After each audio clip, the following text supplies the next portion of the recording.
Bom, professor, eu sou Gabriel David. Essa aqui é a minha segunda parte da resolução das questões do senhor, né? E vamos lá, né?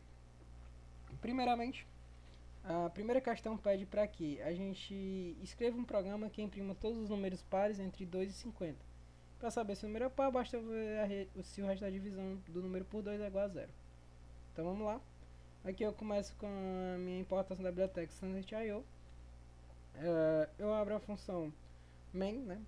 Dentro da função main, eu declaro uma variável do tipo int, que ela é num. E essa variável eu vou usar para quê? Eu vou criar um for, onde num vai ser igual a 2, começa a partir de 2, né? E enquanto num né, for menor ou igual a 50, eu vou acrescendo num mais 1, certo? Aí dentro do loop, eu vou fazer a verificação. Se num, um módulo, é, é o resto da divisão, né? De num por 2, for igual a zero, eu vou printar o número. E vai ser basicamente isso. Vamos ver como é que ficou a solução. Perdão. Tá aqui questão 1. Aqui, 2, 4, 6, 8, 10, enfim, por aí em diante, né? Essa é a solução da primeira questão. Indo para a segunda já. Aqui na segunda. Escreva um programa que imprima a soma de todos os números de 1 até 100. Ou seja, ele calculará o resultado de 1 mais 2 mais 3 mais 4, enfim. Foi assim que eu fiz. Eu começo fazendo um include, né, da biblioteca Standard.io. Abro a minha função main. Dentro da função main, eu declaro a variável soma, que vai ser igual a zero, e a variável do tipo inteiro, ambos do tipo inteiro, e a variável i, né, no caso, um i aleatório mesmo, pode ser i de index também. Dentro da minha função main, eu vou criar um loop for, que eu vou fazer o seguinte: eu vou declarar i como igual a 1, enquanto i for menor ou igual a 100, eu vou acrescer i mais 1. E dentro do loop, eu vou indo fazendo a soma. Eu pego essa soma, que vai ser igual a zero, acresço do 1. Aí mais uma vez vai repetir o loop, acresço por 2. Mais uma vez, 3. Até chegar em 100. E quando chegar em 100, ele vai parar e eu vou printar o resultado da soma, né? Que no caso vai ficar assim. Questão 2. A soma dos números de 1 a 100 é 5.050, certo? Basicamente isso é a segunda questão, então vamos para a terceira. A terceira pede: escreva um programa que peça o inteiro ao usuário e com esse inteiro ele imprima linha a linha a tabuada daquele número até o 10.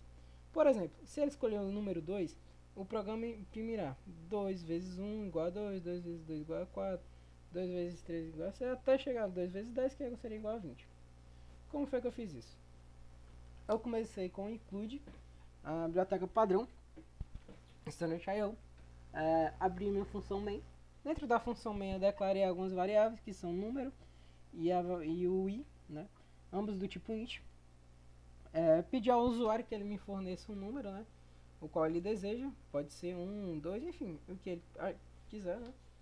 E aqui eu faço o seguinte: dentro do eu abro um laço for, e dentro desse meu for eu faço o seguinte: eu declaro que i vai ser igual a 1, e enquanto o i for menor ou igual a 10, eu vou acrescer o i uma casa, né? Eu vou acrescentar mais um nele, né?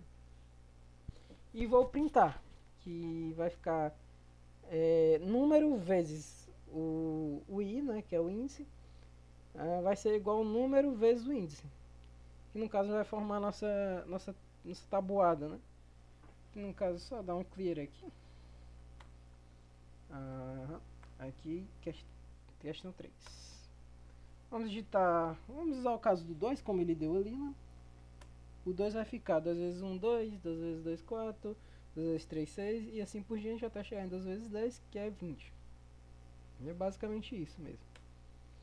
E para a próxima questão, questão de número 4, ele pede aqui: implemente um calculador, o programa deve pedir 3 números ao usuário, A, B e a operação. Se a operação for igual a 1, você deverá imprimir a soma A mais B.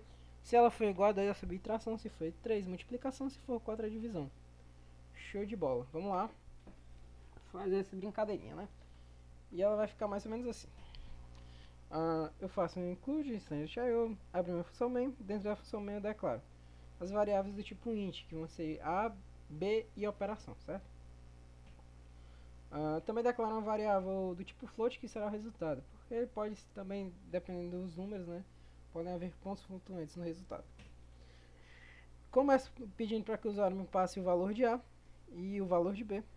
Aqui embaixo eu peço para que ele me diga qual operação que ele deseja, né? E para definir a operação eu uso um switch case, né? Se for 1 vai ser soma, se for 2 vai ser subtração, se for 3 vai ser multiplicação e se for 4 vai ser a divisão de ambos, certo? E também faço uma verificaçãozinha aqui para não faça uma divisão por zero, né? Porque isso não existe. Então eu já faço essa tratamento de erro aqui, né? Então vamos lá, né? Para testar essa questão. Eu também tem um default aqui, que é a operação inválida, caso ele escolha um número que não seja entre 1 e 4.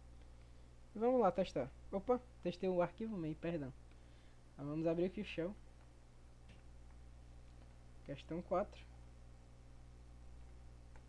Vamos lá, digitar o primeiro número vai ser igual a 1.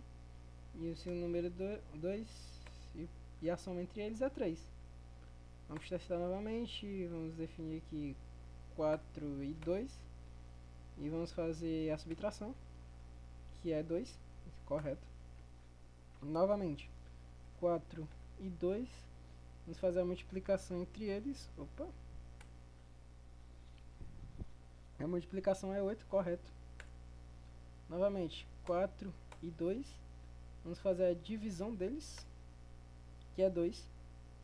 A gente pode fazer um teste aqui de escrever, por exemplo, o primeiro número sendo 4 e o segundo 0, para a gente ver como vai ficar essa questão. Escolher a divisão aqui para ver o tratamento de erro. Erro, a divisão por 0 não é permitido. E acho que é basicamente isso, né? E também tem um valor default, né? Caso o usuário me passe um valor que não seja entre 1 e 4, né? Botar aqui, sei lá, 6. É operação inválida. Enfim, é basicamente isso. Agora indo para a questão de número 5. Na questão de número 5 ele pede: escreva um programa que peça o número inteiro ao usuário e imprima um fatorial desse número. Para calcular o fatorial, basta ir multiplicando pelos números anteriores até 1. Por exemplo, o fatorial de 4 é 4 vezes 3 vezes 2 vezes 1, que é igual a 24. Então vamos lá. Questão de número 5. Eu começo com instante.io, importando a biblioteca, né, com include. Abro minha função main. Dentro da função main eu declaro algumas variáveis. Declaro do tipo inteiro a variável do tipo número. Eu uso essa nomenclatura long para declarar meu fatorial, que vai ser igual a 1, porque pode ser um número muito grande. Então depende muito, né, do fatorial que o usuário queira. Aqui eu peço para que ele me passe um número.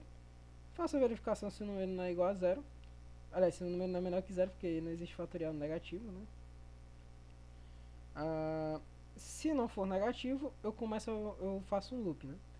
O meu loop vai começar de i, que vai ser igual a 1. E enquanto o i for menor ou igual a um número, o i ele vai crescendo. E ele dentro desse for, ele vai pegar uma fatorial e vai multiplicar pelo i. E vai dar algo como esse. Vamos até usar o exemplo ali que estava lá, que era do 4, né? O 4 é igual a 24. O fatorial de 4. Como a gente tem aqui 24. Podemos usar para do 3. É 6. Do 5 é 120. Então é basicamente isso, tá? Essa questão.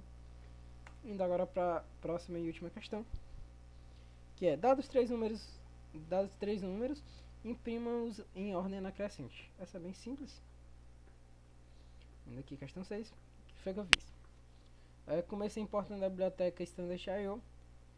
Criei a função main, né? Dentro da função main eu declarei as variáveis do tipo inteiro, que seriam a, b, c e temp. Que seria, eu vou usar basicamente ela para comparar as outras, né? Enfim, vamos lá. Aqui eu peço para que o usuário me passe a variável a variável b e a variável c, usando a estrutura print scanf, né? Aqui eu faço uma estrutura de validação, estrutura de condicional. Nesse caso, primeiro caso, eu vejo se A é maior do que B, e se A for maior do que B, eu vou definir que A vai ser o temp, A vai ser igual a B, e B vai ser igual a temp, certo? Aí aqui eu faço a verificação agora, a mesma verificação que eu fiz aqui, só que agora para B maior do que C. E nesse eu faço para A maior do que B, certo? Tudo bem? Tranquilo? É basicamente isso. E aqui eu faço os números em ordem crescente, vão ser, né? Eu imprimo eles na tela. E fica algo basicamente assim. Questão 6. Vamos digitar aqui 15, 14, 17 e 22. E eu posso ver que a ordem crescente é 14, 17, 22. E é basicamente isso, professor. Eu agradeço. Obrigado.